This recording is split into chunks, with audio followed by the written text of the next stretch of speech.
Human Rights Watch claims there's evidence that Bahraini security forces routinely detain and abuse children suspected of participating in anti-government protests.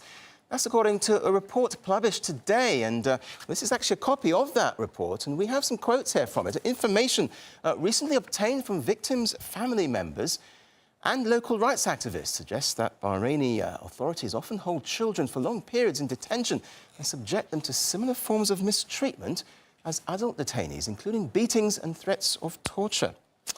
Well, let's now cross live to Nicholas McGeehan. He's one of the authors of the report. Thanks for joining us here in RT. Tell us, how was this information actually come by in the first place?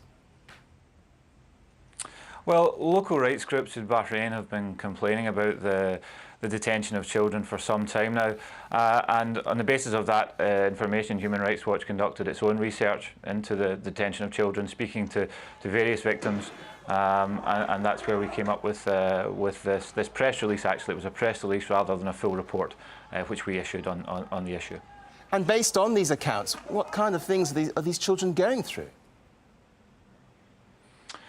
Well, I mean, it's part of a broader crackdown on Bahraini society. I mean, arbitrary detentions are very common. Mistreatment in detention is common, and it often rises to the level of torture. What we found is that there's a failure to distinguish between child detainees and adults, so that children are mistreated in the same manner as adults. I think the most alarming or concerning issues we found in this brief research that we conducted was the children being threatened with rape, children being threatened with electrocution, and children being beaten. At one point, a beating outside of a police station was only stopped or lessened when a senior officer was brought onto the bus, and he reportedly said, "Beat them, but do it quietly." These are shocking revelations. I mean, how often do these kind of violations occur? Well, it's difficult to say. A local rights group told us that due to the sheer number of detentions, it's very difficult for them to document each one, to document its lawfulness and to ascertain the age of the children involved. Suffice to say that we receive numerous reports of child detentions. We document as many as we can, but the evidence that we produced would appear to be perhaps only the tip of the iceberg, unfortunately. What kind of reaction can we expect from the Bahraini authorities to this?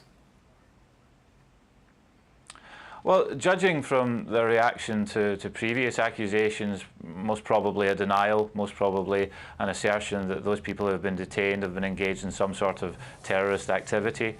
I think it's undeniable that the Bahraini authorities have exaggerated the threat of such activity to justify repressive measures.